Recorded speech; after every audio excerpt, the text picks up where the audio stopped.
서태후 청나라를 삼킨 여인. 깜깜한 자금성의 밤. 수천 개의 등불이 흔들리던 궁궐 안에서 한 여인이 조용히 웃고 있었습니다. 그녀의 이름은 서태후. 놀랍게도 그녀는 황제가 아니었습니다. 장군도 아니었고 왕도 아니었습니다. 단지 후궁으로 들어왔던 한 여인. 그런데 어찌된 일일까요? 황제들조차 그녀 앞에 무릎을 꿇었습니다. 그녀가 손가락 하나 움직이면 대신들의 목숨이 오갔고 그녀가 눈썹만 움직여도 청나라의 운명이 뒤집혔습니다. 사람들은 수군거렸습니다. 저 여인이 나라를 삼켰다. 과연 서태후는 청나라를 망친 악녀였을까요? 아니면 거대한 제국을 홀로 떠받친 비운의 여인이었을까요? 오늘 이야기는 역사상 가장 위험했던 한 여인의 이야기입니다. 안녕하십니까? 오늘 이야기는 한 여인의 인생을 따라가는 긴 여정입니다. 1820년대 후반의 청나라는 멀리서 바라보면 여전히 거대한 제국이었습니다. 자금성 황금기와는 햇빛 아래 눈부셨고 황제의 이름은 하늘의 뜻처럼 여겨졌습니다. 그러나 땅 위를 걷는 백성들의 삶은 전혀 다른 풍경이었습니다. 북쪽 농촌에는 가뭄과 흉년이 번갈아 찾아왔고 남쪽 지방에서는 세금 독촉이 이어졌습니다. 관리들은 서류 위에서는 태평성대를 말했지만 장터의 표정은 무거웠습니다. 낮에는 시장이 열렸고 밤에는 술집과 찻집에서 사람들이 모였습니다. 그곳에서는 황제 이야기보다 쌀값 이야기가 더 많이 오갔습니다. 아이를 키우는 부모들은 걱정이 많았습니다. 해마다 늘어나는 사람 수에 비해 땅은 부족했습니다. 농부들은 작은 논을 나누어 경작했습니다. 가족이 많아질수록 한 사람이 가질 수 있는 땅은 줄어들었습니다. 사람들은 살아가기 위해 도시로 향하기도 했고 군인이 되기도 했고 먼 곳으로 떠나기도 했습니다. 이 시기에 만주 귀족 집안에서 한 여자아이가 태어납니다. 훗날 서태후라 불릴 인물이었습니다. 그녀의 본명은 여평나랍씨였습니다. 어린 시절 그녀는 자신이 언젠가 제국의 권력을 손에 쥐게 되리라 상상하지 못했을 것입니다. 그녀가 살던 집은 황궁처럼 화려하지 않았지만 일반 백성의 집보다 훨씬 안정적이었습니다. 만주 귀족 사회에는 독특한 분위기가 있었습니다. 청나라는 한족의 땅을 다스렸지만 지배층 핵심은 만주족이었습니다. 자신들의 전통과 혈통을 중요하게 생각했습니다. 아이들은 어려서부터 예법과 규칙을 배웠고 가문의 명예를 지켜야 한다는 말을 듣고 자랐습니다. 당시 어린 여자아이의 운명은 스스로 선택하기 어려웠습니다. 집안과 혼인, 황실 제도와 시대가 인생을 크게 결정했습니다. 특히 황실 후궁 선발은 한 사람의 운명을 바꾸는 문이기도 했습니다. 어떤 이에게는 영광이었고 어떤 이에게는 평생 갇히는 길이기도 했습니다. 세월은 흘렀고 청나라는 겉으로 조용했지만 보이지 않는 금이 늘어나고 있었습니다. 바다 건너 서양에서는 증기기관이 세상을 바꾸고 있었습니다. 공장이 늘어났고 배는 더 빨라졌습니다. 새로운 무기가 만들어졌고 먼 거리도 짧아졌습니다. 그러나 청나라 조정은 아직 오래된 질서 속에 머물러 있었습니다. 그리고 어느 날 역사의 바람이 아주 천천히 그러나 분명하게 중국 대륙을 향하기 시작했습니다. 베이징의 아침은 늘 비슷하게 시작되었습니다. 자금성 붉은 벽 너머로 햇빛이 스며들기 전부터 궁궐 사람들은 하루를 준비했습니다. 궁녀들은 고개를 숙인 채 긴 복도를 오갔고 환관들은 조용한 발걸음으로 명령을 전달했습니다. 황실은 거대한 도시 안에 또 다른 도시였습니다. 수많은 사람이 살았지만 모두가 같은 세상을 보며 사는 것은 아니었습니다. 궁궐 바깥에서는 겨울이면 장작 가격이 올랐고 여름이면 장마를 걱정했습니다. 시장 상인들은 쌀값과 비단값을 두고 다투었고 먼 지방에서 올라온 사람들은 베이징 거리를 낯설게 바라보았습니다. 그러나 자금성 안에서는 계절보다 권력의 방향이 더 중요했습니다. 어린 여평나랍씨는 성장하며 이런 세상을 멀리서 배워갔습니다. 집안 어른들은 황실 이야기와 가문의 체면을 자주 말했습니다. 말 한마디에도 예절이 필요했고 눈빛 하나에도 뜻이 숨어 있었습니다. 어린 나이에도 그녀는 사람의 표정을 읽는 데 익숙해졌습니다. 사람은 살아가며 두 가지를 배운다고 합니다. 하나는 말하는 법이고 다른 하나는 침묵하는 법입니다. 훗날 서태후가 되는 그녀는 어린 시절부터 두 번째를 먼저 익혀갔는지도 모릅니다. 세월은 빠르게 흘렀습니다. 어느새 후궁 선발 이야기가 집안에 오르내리기 시작했습니다. 황실 후궁 선발은 평범한 혼담이 아니었습니다. 그것은 한 집안의 운명을 바꾸는 사건이었습니다. 선택받으면 자금성 안으로 들어가고 선택받지 못하면 원래 삶으로 돌아갑니다. 하지만 들어간 뒤에는 다시 예전으로 돌아오기 어려웠습니다. 선발 당일 수많은 젊은 여인들이 모였습니다. 화려한 옷을 입었지만 얼굴에는 긴장감이 가득했습니다. 누구는 떨리는 손을 숨겼고 누구는 고개를 숙인 채 한마디도 하지 않았습니다. 어떤 이에게는 영광의 문이었고 어떤 이에게는 두려움의 문이었습니다. 그리고 여평 나랍씨는 선택됩니다. 그 순간 누구도 알지 못했습니다. 훗날 이 젊은 여인이 청나라 마지막 시대의 중심에 서게 되리라는 것을. 자금성 안으로 들어가는 날 그녀는 뒤를 돌아보았을지도 모릅니다. 사람이 새로운 삶으로 들어갈 때는 언제나 하나를 얻고 하나를 잃습니다.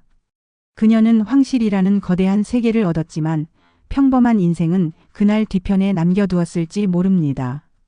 궁궐 첫날은 조용했지만 낯설었습니다.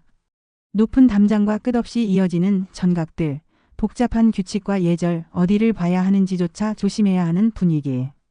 자금성은 아름다웠지만 동시에 거대한 미로 같았습니다. 그리고 그녀는 곧 깨닫기 시작했습니다. 이곳에서는 아름다움보다 살아남는 법이 더 중요하다는 사실을. 자금성 안에는 수많은 규칙이 있었습니다. 누가 먼저 인사하는지, 어느 길을 이용하는지, 어떤 색의 옷을 입을 수 있는지까지 정해져 있었습니다. 궁궐은 자유로운 공간이 아니었습니다. 거대한 시계장치 같았습니다. 사람들은 정해진 시간에 움직였고 정해진 방식으로 웃고 말했습니다. 처음 궁 안에 들어온 후궁들은 늘 긴장했습니다. 작은 실수 하나가 평생의 운명을 바꿀 수 있었기 때문입니다. 차를 올리는 손이 떨려도 안 되었고 눈빛이 오래 머물러도 안 되었고 질문받지 않은 말을 먼저 해도 안 되었습니다. 어느 날은 궁녀 하나가 규칙을 잘못 이해해 웃음을 보였다가 꾸중을 듣기도 했습니다. 또 어느 날은 환관 하나가 잘못 전달한 말 때문에 며칠 동안 벌을 받았습니다. 자금성은 화려했지만 그 화려함은 수많은 긴장 위에 세워져 있었습니다. 여평 나랍씨는 조용히 사람들을 관찰했습니다. 누가 누구와 가까운지, 누가 권력을 가졌는지, 어떤 말은 위험한지 기억했습니다. 사람의 얼굴은 웃고 있었지만 속마음까지 웃는 것은 아니었습니다. 후궁들 사이에도 보이지 않는 경쟁이 있었습니다. 황제의 눈길은 한정되어 있었습니다. 그리고 황제의 관심은 곧 권력이었습니다. 당시 황제는 한풍제였습니다. 젊은 나이에 황제가 되었지만 그가 마주한 시대는 결코 평온하지 않았습니다. 조정에는 문제가 쌓였고 국경 밖에서는 서양 세력이 다가오고 있었습니다. 황제의 얼굴에는 점점 피곤함이 쌓였습니다. 한풍제는 때때로 음악을 듣거나 그림을 보며 마음을 달랬다고 전해집니다. 하지만 잠시의 평온은 오래가지 않았습니다. 황제가 눈을 돌리면 조정에서는 새로운 보고서가 올라왔습니다. 반란 소식, 세금 문제, 지방 불안, 외국과의 갈등. 제국은 넓었고 문제는 많았습니다. 궁궐 사람들은 황제가 천하를 다스린다고 믿었지만 실제 황제는 거대한 폭풍 한가운데 서 있는 사람에 가까웠습니다. 그런 분위기 속에서 여평 나랍씨는 천천히 존재를 드러내기 시작했습니다. 처음에는 누구도 주목하지 않았습니다. 그녀는 가장 화려한 후궁도 아니었고 가장 눈에 띄는 인물도 아니었습니다. 하지만 때로 역사는 가장 조용한 사람 곁에서 방향을 바꾸기 시작합니다. 그녀는 서두르지 않았습니다. 기다렸습니다. 궁중에서는 기다리는 사람과 조급한 사람이 있었습니다. 그리고 살아남는 사람은 대개 기다릴 줄 아는 쪽이었습니다. 시간은 조용히 흐르고 있었습니다. 궁궐 안에서 계절은 바깥 세상보다 더 천천히 움직이는 것처럼 보였습니다. 봄이면 정원에 꽃이 피었고 여름이면 연못 위로 바람이 지나갔습니다. 가을이면 낙엽이 전각 앞 돌길에 쌓였고 겨울이면 눈이 붉은 담장 위에 내려앉았습니다. 그러나 자금성 안 사람들에게 계절보다 중요한 것은 황제의 마음이었습니다. 누가 불려가는지, 누가 멀어지는지, 누가 관심을 받는지. 작은 변화 하나에도 수많은 눈이 움직였습니다. 여평 나랍씨는 급하게 움직이지 않았습니다. 다른 후궁들처럼 눈에 띄기 위해 애쓰지 않았습니다. 대신 분위기를 읽었습니다. 황제가 어떤 날 피곤해하는지, 어떤 이야기에 귀를 기울이는지, 누구를 경계하는지 살폈습니다. 한풍제 역시 사람을 보는 눈이 없지는 않았습니다. 황제는 화려한 말보다 편안한 대화를 좋아하는 순간도 있었습니다. 복잡한 정치 속에 지쳐 있던 그는 때때로 긴장하지 않아도 되는 사람을 원했는지도 모릅니다. 그리고 조금씩 여평 나랍씨의 이름이 궁궐 안에서 들리기 시작했습니다. 아주 큰 변화는 아니었습니다. 하지만 권력은 언제나 작은 움직임에서 시작됩니다. 어느 날 그녀는 황제 곁에서 대화를 나눌 기회를 얻게 됩니다. 기록에는 모든 말이 남아있지 않습니다. 무엇을 이야기했는지 정확히 알 수는 없습니다. 그러나 결과는 분명했습니다. 황제는 그녀를 기억하기 시작했습니다. 궁중에서 기억된다는 것은 단순한 일이 아니었습니다. 기억되는 사람과 잊혀지는 사람의 운명은 완전히 달랐습니다. 시간이 흐르며 그녀의 지위도 조금씩 달라졌습니다. 그리고 마침내 운명을 바꾸는 순간이 찾아옵니다. 그녀는 아이를 가지게 됩니다. 궁궐 안 공기가 달라졌습니다. 황실에서 후계자는 단순한 가족 문제가 아니었습니다. 그것은 제국의 미래였습니다. 후궁 한 사람의 일이 아니라 조정 전체가 관심을 가지는 사건이었습니다. 그리고 아이가 태어났습니다. 훗날 동치제가 되는 황자였습니다. 아들을 낳은 순간 여평 나랍씨의 위치는 완전히 달라졌습니다. 그녀는 더 이상 수많은 후궁 중 한 사람이 아니었습니다. 황제의 후계자를 낳은 어머니였습니다. 궁궐 사람들의 눈빛도 달라졌습니다. 이전에는 스쳐 지나가던 사람들이 이제는 고개를 더 숙였습니다. 사람들의 태도는 마음보다 빠르게 변하는 경우가 많았습니다. 하지만 높은 자리로 올라갈수록 발밑은 더 좁아지는 법이었습니다. 축하가 늘어날수록 질투도 함께 자라기 시작했습니다. 궁궐은 이상한 공간이었습니다. 기쁜 일이 생기면 웃는 얼굴이 늘어났지만 그 웃음이 모두 진심인 것은 아니었습니다. 황자를 낳은 후부터 여평 나랍씨 주변 풍경도 달라졌습니다. 전에는 지나치던 사람들이 인사를 건넸고 멀리 있던 사람들이 가까워졌습니다. 하지만 권력 주변에는 늘 그림자가 따라왔습니다. 누군가는 축하했고 누군가는 침묵했습니다. 궁궐에서는 침묵이 말보다 무서울 때가 많았습니다. 당시 후궁들 사이 경쟁은 단순한 감정 문제가 아니었습니다. 자신의 미래와 가문의 운명까지 연결되어 있었습니다. 황제의 관심은 곧 힘이었고 황자의 존재는 권력 자체였습니다. 그런데 자금성 바깥 세상은 전혀 다른 방향으로 흔들리기 시작하고 있었습니다. 남쪽 지방에서는 이상한 소문이 퍼졌습니다. 어떤 사람이 하늘의 뜻을 받았다고 말한다는 이야기였습니다. 사람들은 처음에는 대수롭지 않게 여겼습니다. 그러나 그 이름은 점점 커졌습니다. 홍수전. 그는 자신이 특별한 사명을 받았다고 주장했습니다. 그리고 새로운 세상을 만들겠다고 외쳤습니다. 훗날 태평천국 운동이라 불리는 거대한 폭풍이 시작되고 있었습니다. 가난한 사람들은 그의 말에 귀를 기울였습니다. 굶주린 사람, 세금에 지친 사람, 삶에 희망이 없던 사람들이 모여들었습니다. 처음 조정은 그 움직임을 가볍게 보았습니다. 반란은 늘 있었습니다. 그러나 이번은 달랐습니다. 불길은 예상보다 빠르게 번졌습니다. 태평군은 도시를 차례로 장악했고 수많은 사람들이 합류했습니다. 어느 순간 단순한 반란이 아니라 거대한 내전이 되어버렸습니다. 청나라는 흔들렸습니다. 조정에는 긴급 보고가 끊임없이 올라왔습니다. 지방 함락, 군대 패배, 백성 이탈, 그리고 또 다른 보고. 자금성 안에서도 분위기가 달라졌습니다. 황제 한풍제는 점점 지쳐갔습니다. 밤늦게까지 보고서를 읽는 날이 많아졌고 얼굴에는 피로가 쌓였습니다. 황제는 천하를 다스리는 사람이었지만 현실에서는 매일 불길을 끄는 사람처럼 살아가고 있었습니다. 여평 나랍시 역시 변화를 느끼기 시작했습니다. 권력 가까이에 있을수록 가장 먼저 공기의 변화를 느끼는 법입니다. 그리고 아직 더 큰 파도가 남아 있었습니다. 바다 건너 서양 세력이 중국 문을 두드리고 있었습니다. 처음 청나라 사람들에게 서양은 멀고 낯선 세계였습니다. 이상한 복장을 하고 큰 배를 타고 오며 이해하기 어려운 언어를 사용하는 사람들처럼 보였습니다.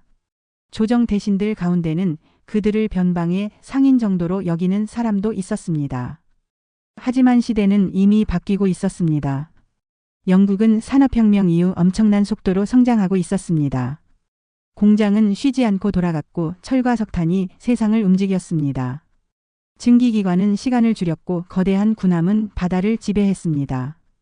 청나라는 여전히 스스로를 천하의 중심이라 여겼지만 바깥 세상은 새로운 규칙을 만들고 있었습니다. 그리고 결국 충돌이 시작됩니다. 아편전쟁 이후 청나라 자존심은 깊은 상처를 입었습니다. 불평등 조약은 이어졌고 항구는 열렸습니다. 사람들은 충격을 받았습니다. 어떤 이들은 말했습니다. 거대한 나라가 어째서 이렇게 무기력한가.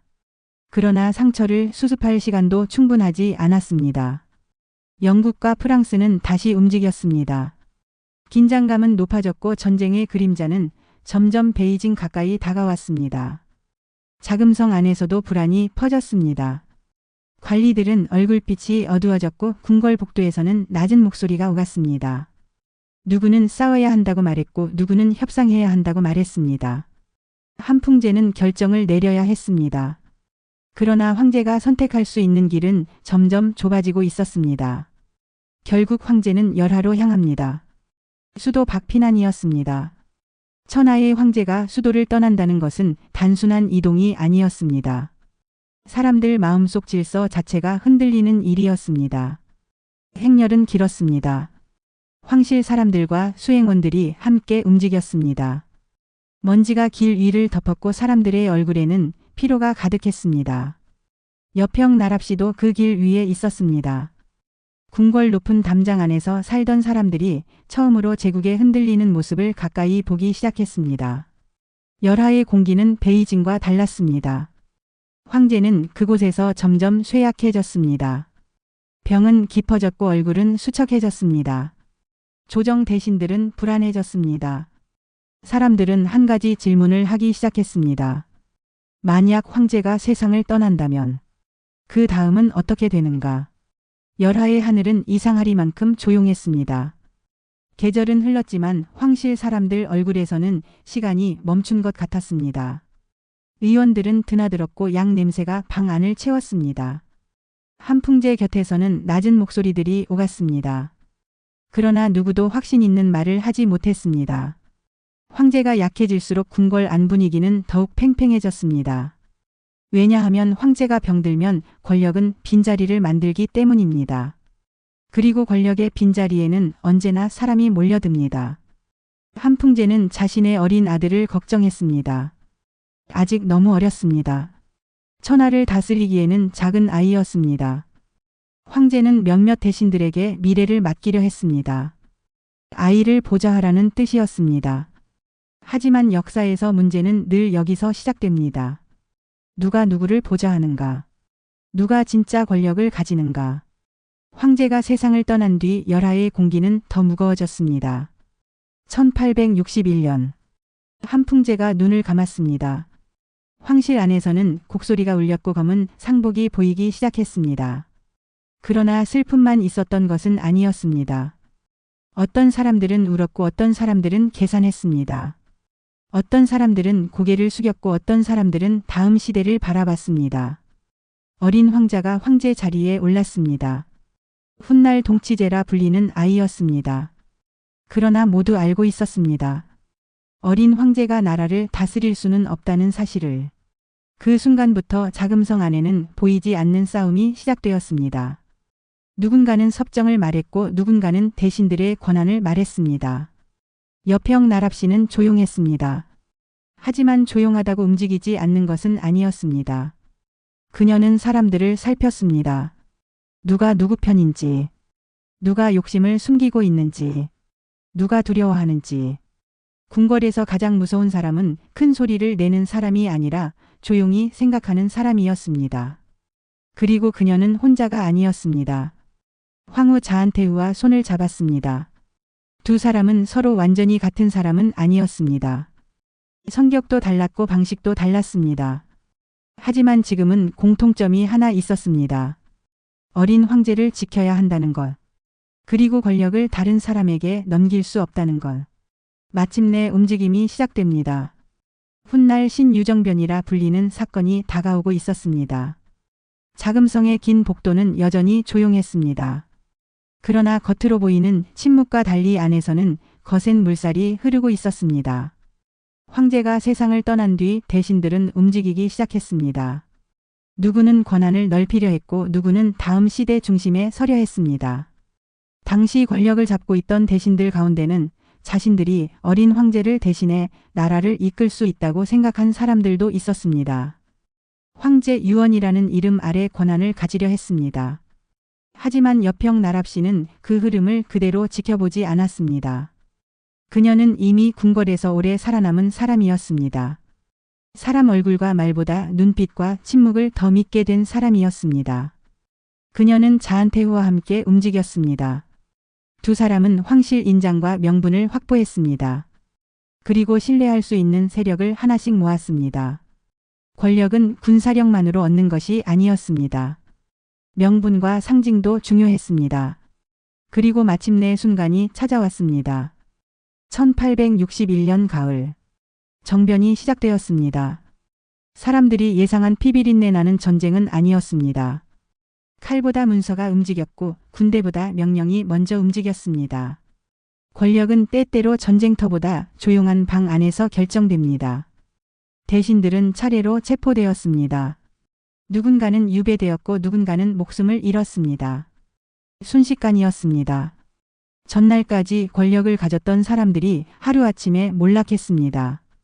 그리고 세상은 깨닫기 시작했습니다. 진짜 승자는 어린 황제가 아니라는 사실을. 실제 권력 중심에는 두 태후가 있었습니다. 그 중에서도 여평 나랍씨. 훗날 사람들은 그녀를 서태후라 부르게 됩니다. 그 순간부터 그녀 인생은 완전히 달라졌습니다. 후궁에서 황태후. 그리고 황태후에서 제국의 실질적 통치자. 수많은 사람이 고개를 숙였고 수많은 문이 열렸습니다. 하지만 높은 자리는 늘 바람이 거셌습니다. 권력을 얻는 것보다 지키는 것이 더 어려웠습니다. 그리고 청나라 바깥 세상은 잠시도 멈추지 않았습니다. 제국은 여전히 흔들리고 있었습니다. 권력을 손에 넣었다고 모든 문제가 사라지는 것은 아니었습니다. 오히려 그때부터 진짜 시작이었습니다. 청나라는 이미 깊은 상처를 입고 있었습니다. 태평천국의 불길은 아직 완전히 꺼지지 않았고 지방 곳곳에서는 피로와 불안이 남아 있었습니다. 전쟁은 끝나도 흔적은 오래 남습니다. 불타버린 마을은 다시 지을 수 있어도 사라진 사람은 돌아오지 않았습니다. 강남 지방에는 전쟁 흔적이 남아 있었습니다. 장터는 예전처럼 활기를 되찾지 못했고 길가에는 떠도는 사람들이 늘어났습니다. 어떤 아이는 부모를 잃었고 어떤 부모는 자식을 잃었습니다. 제국은 거대했지만 사람들 삶은 작고 고단했습니다. 서태후는 이제 궁궐 깊은 곳에서 나라 전체 보고를 받는 위치에 있었습니다. 매일 수많은 문서가 올라왔습니다. 세금 문제, 군사 문제, 지방 치안, 외국과의 갈등.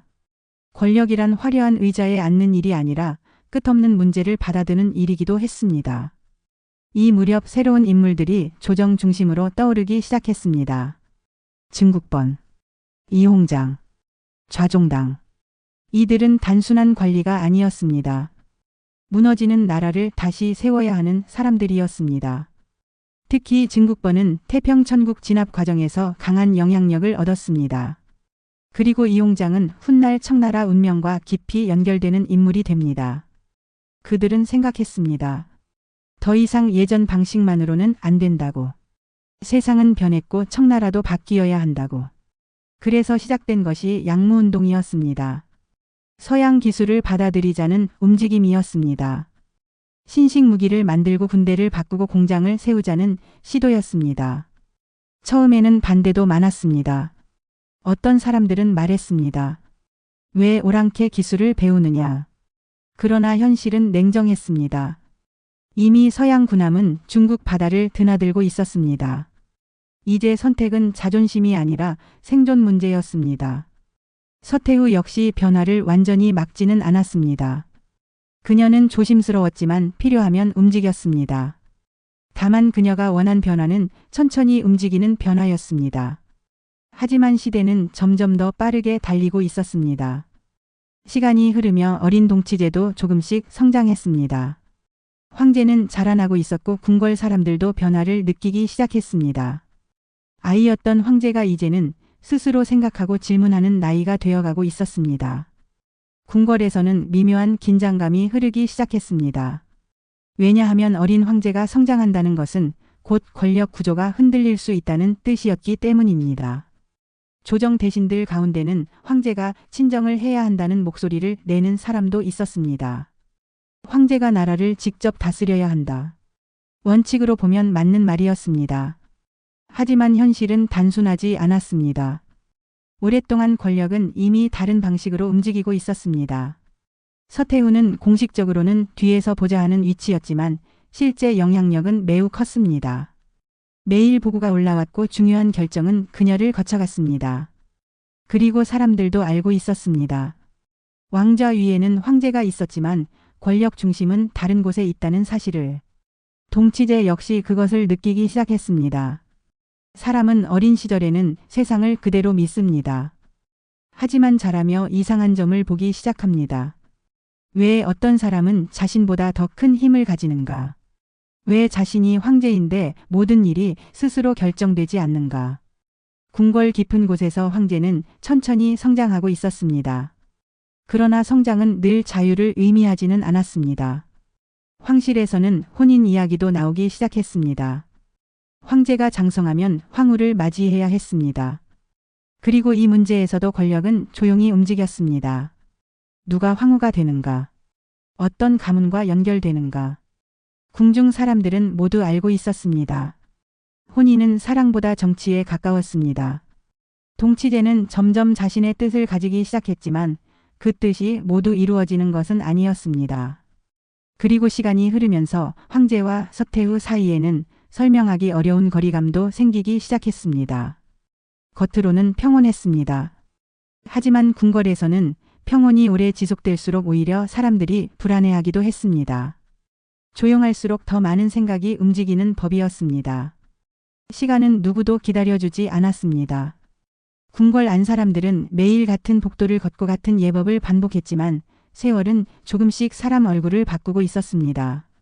동치제도 어느새 어린 소년이 아니라 청년이 되어가고 있었습니다. 하지만 사람의 성장과 권력의 성장은 같은 속도로 움직이지 않았습니다.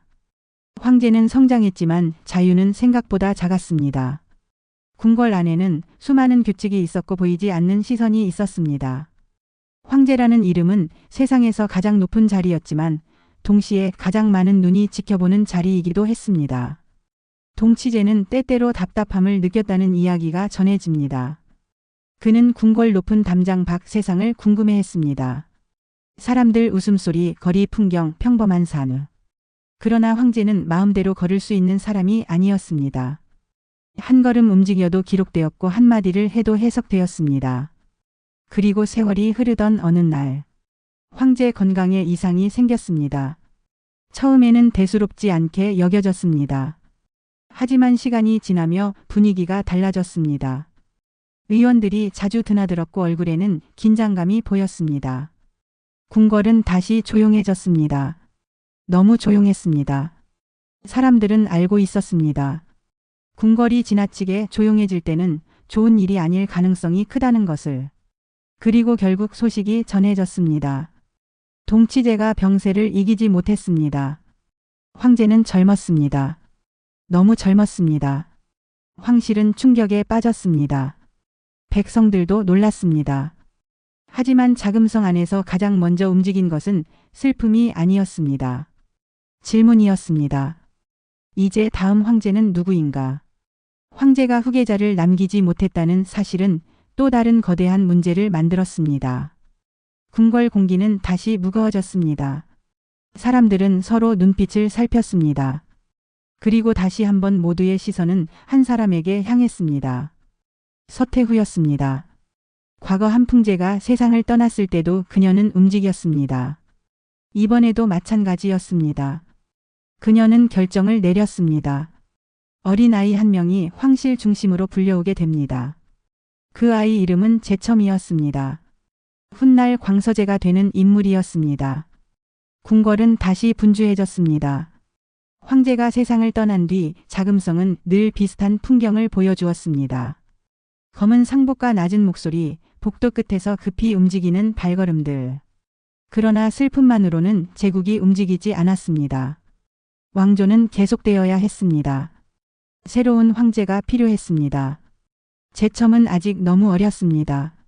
자신이 어떤 운명 속으로 들어가는지 제대로 이해하기 어려운 나이였습니다. 어린아이는 자금성으로 들어왔습니다. 그리고 또 한 번 역사는 반복되었습니다. 황제는 어려졌고 섭정은 시작되었습니다. 다시 서태후 시대였습니다. 시간이 흘러도 사람들은 같은 말을 속삭였습니다. 황제는 바뀌어도 권력은 바뀌지 않는다고. 하지만 이번에는 상황이 조금 달랐습니다. 청나라 바깥 세상 변화 속도가 훨씬 빨라지고 있었습니다. 동쪽 바다 건너 일본은 조용히 변하고 있었습니다. 메이지 유신 이후 일본은 낡은 질서를 빠르게 정리했습니다. 서양 기술을 받아들였고 군대를 바꾸고 제도를 바꾸었습니다. 젊은 학생들은 해외로 나갔고 새로운 학문이 들어왔습니다. 변화는 거칠었지만 빨랐습니다. 반면 청나라는 조심스러웠습니다. 한 걸음 움직이고 멈췄고 다시 한 걸음을 고민했습니다.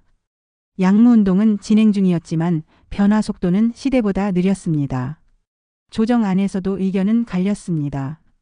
누군가는 서양 방식을 더 받아들여야 한다고 했습니다. 누군가는 전통을 지켜야 한다고 말했습니다. 그리고 그 가운데 서태후가 있었습니다. 그녀는 변화를 막기만 한 사람은 아니었습니다. 하지만 모든 변화를 믿는 사람도 아니었습니다. 그녀는 변화보다 통제를 더 중요하게 여겼습니다. 그것은 오랜 세월 궁궐에서 살아남은 사람의 방식이기도 했습니다. 세상은 빠르게 달리고 있었지만 서태후는 언제나 한 번 더 확인하고 한 번 더 계산했습니다. 그러나 시대는 계산을 기다려주지 않았습니다. 그리고 곧 거대한 충돌이 다가오기 시작했습니다. 1890년대로 접어들면서 동아시아 공기는 이전과 달라졌습니다. 조용하던 바다 위에는 군함이 늘어났고 외교 문서 뒤에는 긴장감이 숨어 있었습니다. 나라들은 서로를 바라보며 계산하기 시작했습니다. 특히 조선 문제는 점점 민감해지고 있었습니다. 오랫동안 청나라는 조선을 자신의 영향권 안에 있다고 생각했습니다. 그러나 일본 생각은 달랐습니다. 이미 일본은 예전 일본이 아니었습니다. 메이지 유신 이후 완전히 다른 나라가 되어가고 있었습니다. 신식 군대, 새로운 산업, 빠른 개혁. 일본은 이제 스스로를 작은 섬나라가 아니라 새로운 강국으로 보기 시작했습니다. 그리고 두 나라의 시선은 결국 같은 곳을 향했습니다. 긴장감은 점점 커졌습니다. 사람들은 전쟁이 일어날지 모른다는 이야기를 하기 시작했습니다. 그리고 마침내 총성이 울렸습니다. 청일전쟁. 청나라 사람들은 처음에는 자신감을 가졌습니다. 아무리 변했다고 해도 일본은 작은 나라였습니다. 반면 청나라는 거대한 제국이었습니다. 많은 사람은 결과를 의심하지 않았습니다. 하지만 전쟁은 예상과 다르게 흘러갔습니다. 패배 소식이 이어졌습니다. 사람들은 처음에는 믿지 못했습니다.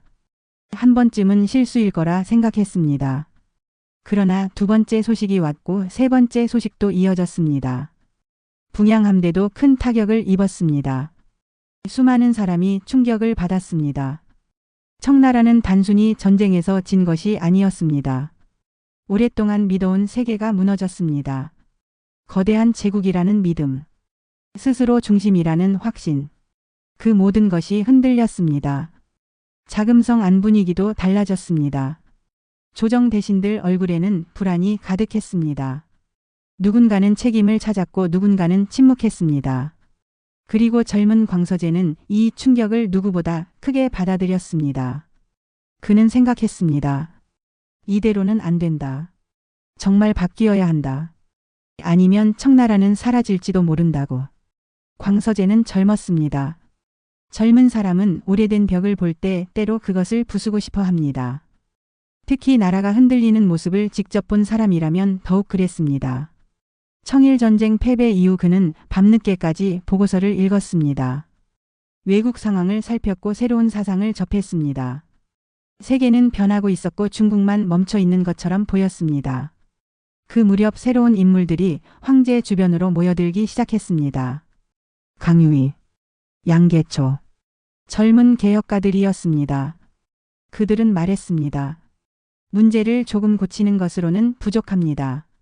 나라 뼈대 자체를 바꾸어야 합니다. 학교를 바꾸고 제도를 바꾸고 군대를 바꾸어야 한다고 주장했습니다. 그리고 광서제는 그 말을 받아들이기 시작했습니다. 궁궐 안에는 오랜만에 새로운 공기가 스며들었습니다. 젊은 관리들은 기대했습니다. 드디어 나라가 변하는 것 아니냐고. 그러나 변화는 희망만 가져오는 것이 아니었습니다. 변화는 두려움도 함께 데려옵니다. 조정 대신들 가운데는 불안해하는 사람들이 많았습니다. 새로운 제도는 새로운 사람을 만들고 새로운 사람은 오래된 권력을 흔들기 때문입니다. 사람들은 속으로 생각했습니다. 이 변화가 어디까지 갈 것인가? 그리고 또 하나 질문이 있었습니다.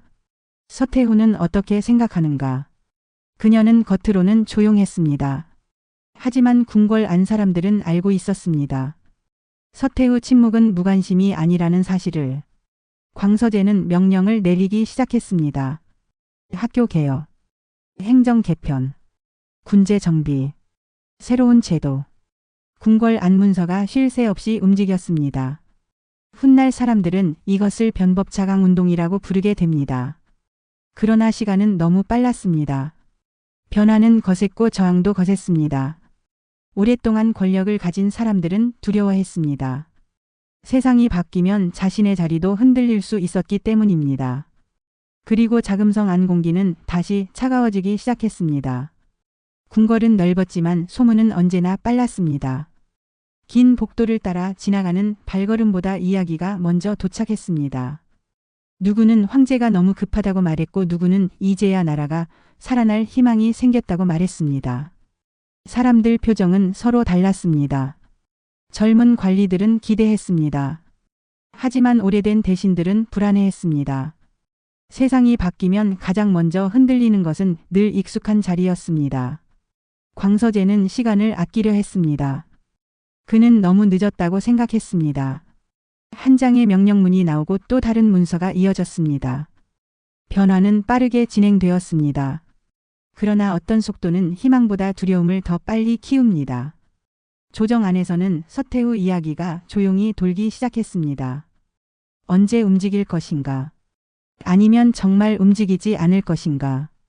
궁궐 안 사람들은 알고 있었습니다. 오랫동안 권력을 가진 사람은 쉽게 침묵하지 않는다는 것을. 그리고 마침내 움직임이 시작되었습니다.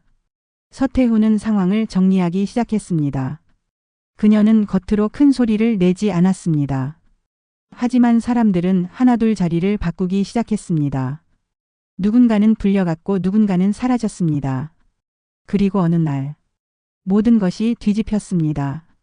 1898년 100여일 남짓 이어졌던 개혁은 멈추게 됩니다. 훗날 백일천하라고 불리는 사건이었습니다. 개혁파 인사들은 체포되었습니다. 누군가는 처형되었고 누군가는 해외로 도망쳤습니다. 어제까지 희망을 말하던 사람들은 하루아침에 죄인이 되었습니다. 광서제도 예외는 아니었습니다. 황제였지만 자유롭지 못했습니다. 그는 사실상 궁궐 안에 갇히게 됩니다.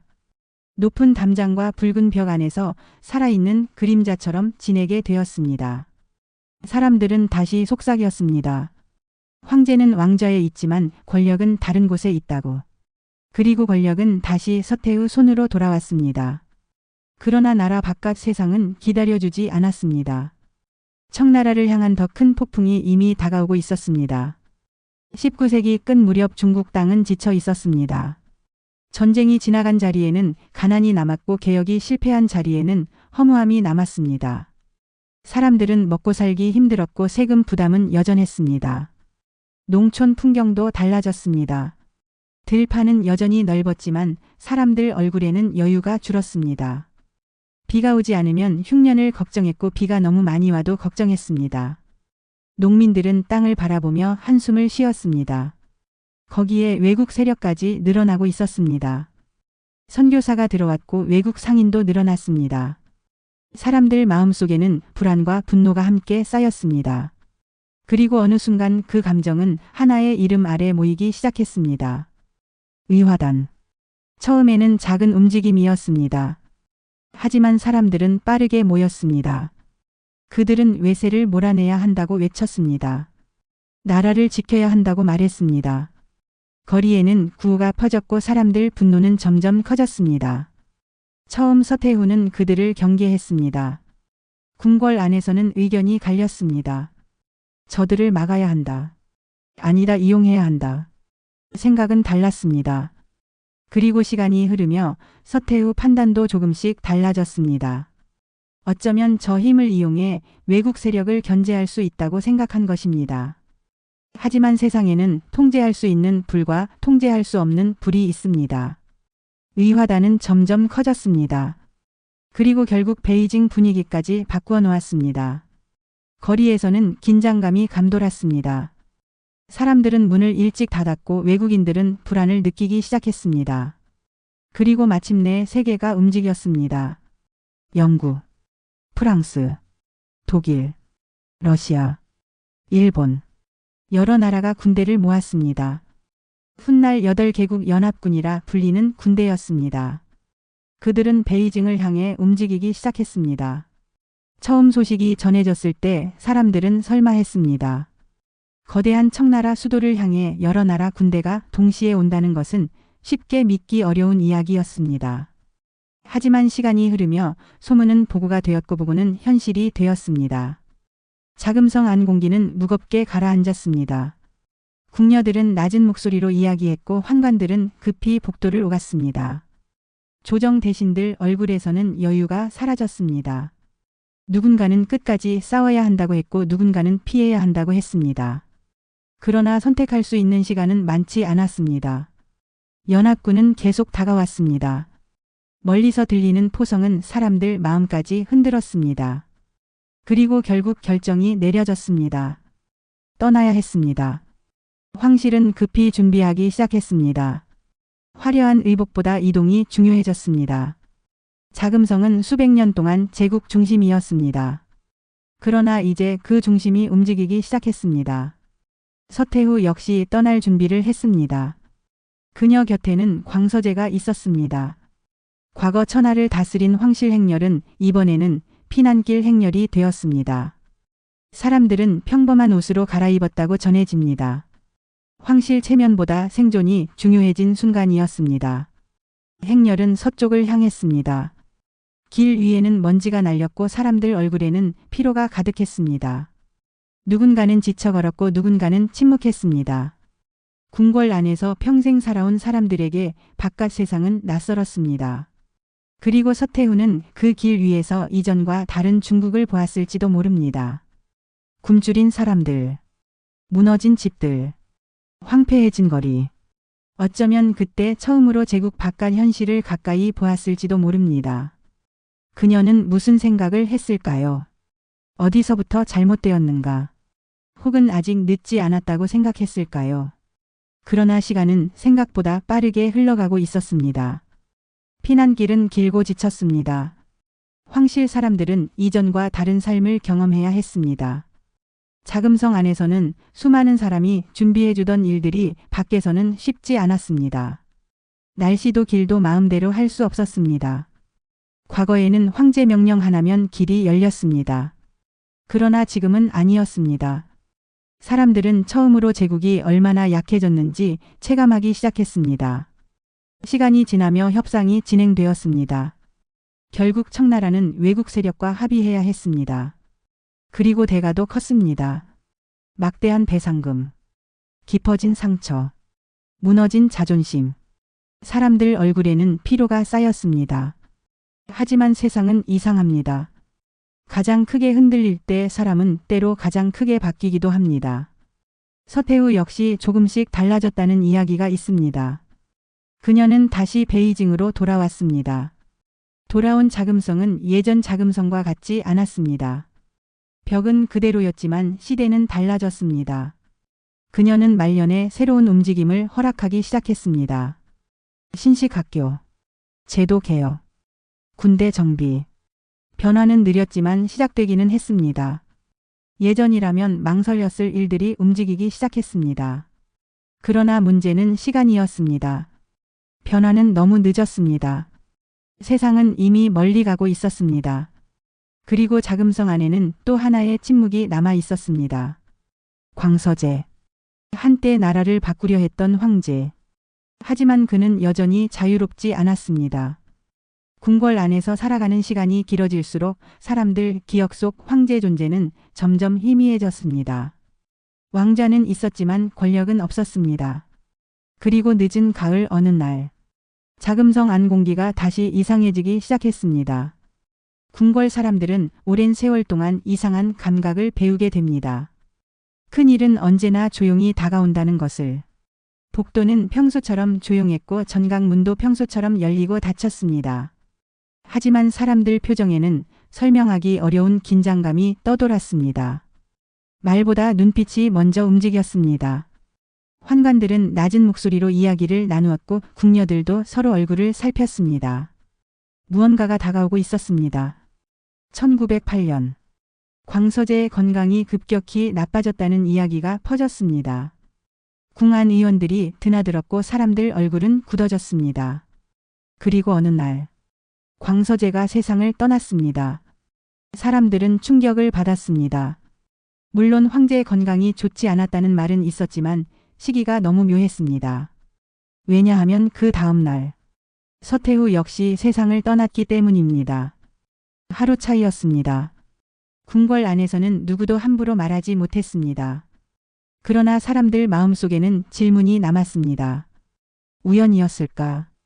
아니면 마지막까지 권력 그림자가 움직였던 것일까? 시간은 흘렀지만 의문은 완전히 사라지지 않았습니다. 후대 조사에서는 광서제의 죽음을 둘러싼 여러 해석도 나왔습니다. 하지만 진실 일부는 여전히 안개 속에 남아 있습니다. 서태후 마지막 순간을 기록한 이야기는 많지 않습니다. 다만 분명한 사실 하나가 있습니다. 수십 년 동안 제국 중심에 있던 한 사람이 무대를 떠났다는 사실입니다. 후궁으로 시작해 태후가 되었고 제국 실질적 통치자가 되었던 여인. 권력을 쥐었고 권력을 지켰고 권력 한가운데 살았던 사람. 그녀 시대는 그렇게 막을 내렸습니다. 하지만 한 사람 죽음이 시대 끝을 의미하지는 않았습니다. 오히려 그 뒤부터 진짜 끝이 시작되고 있었습니다.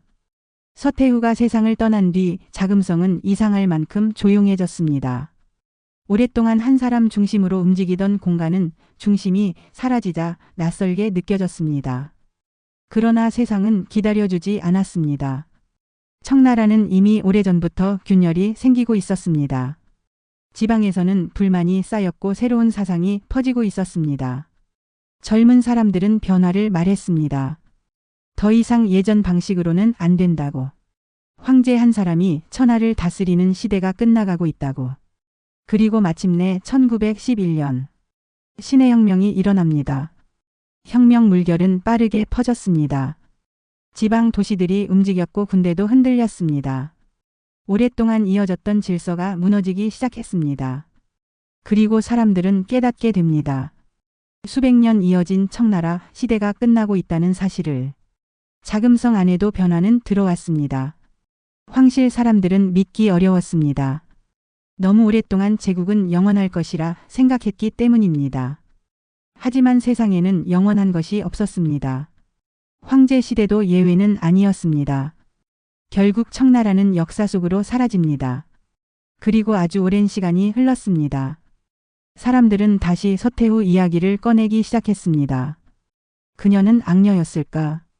아니면 무너지는 제국을 버티려 했던 마지막 생존자였을까? 어떤 사람들은 말합니다. 그녀가 개혁 기회를 놓쳤다고. 또 어떤 사람들은 말합니다. 이미 너무 늦은 시대였다고. 어쩌면 둘 다 맞는 이야기일지 모릅니다. 사람은 시대를 바꾸기도 하지만 시대에 끌려가기도 합니다. 서태후는 권력을 사랑한 사람이었을지도 모릅니다. 하지만 동시에 권력을 놓을 수 없었던 사람이었을지도 모릅니다. 궁궐은 아름다운 곳이었지만 동시에 차가운 곳이었습니다. 그리고 그 안에서 살아남기 위해서는 누구보다 강해야 했습니다. 늦은 밤 자금성 높은 담장 너머 하늘을 바라보며 그녀는 무슨 생각을 했을까요? 후회였을까요? 두려움이었을까요? 아니면 끝까지 살아남아야 한다는 마음이었을까요? 그 답은 지금도 아무도 모릅니다. 다만 한 가지는 분명합니다. 서태후는 한 사람 이름이 아니라 청나라 마지막 계절의 얼굴이었습니다. 그리고 거대한 시대가 끝나는 순간은 언제나 아주 조용하게 시작된다는 사실입니다. 이제 남은 것은 사건이 아니라 그 시대를 살았던 사람들의 얼굴입니다. 역사를 멀리서 보면 왕과 황제만 보입니다. 그러나 가까이 다가가면 전혀 다른 얼굴들이 보입니다. 서태후 시대를 살았던 수많은 평범한 사람들이 있었습니다. 베이징 새벽 거리에서는 짐꾼들이 하루를 시작했습니다. 해가 뜨기도 전에 시장으로 향했고 어깨에는 무거운 짐이 올려졌습니다. 겨울이면 입김이 허공에 흩어졌고 여름이면 땀이 옷을 적셨습니다. 남쪽 농촌에서는 농부들이 논을 바라봤습니다. 비가 너무 안 와도 걱정이었고 너무 많이 와도 걱정이었습니다. 세금은 해마다 부담이 되었고 흉년은 늘 두려웠습니다. 아이들은 흙바닥을 뛰어다녔고 부모들은 한숨을 삼켰습니다. 제국이 아무리 거대해도 사람들의 하루는 늘 소박했습니다. 자금성 안에서는 비단 옷이 움직였지만 성벽 밖에서는 해진 옷도 많았습니다. 그리고 사람들은 서로 다른 세상을 살았습니다.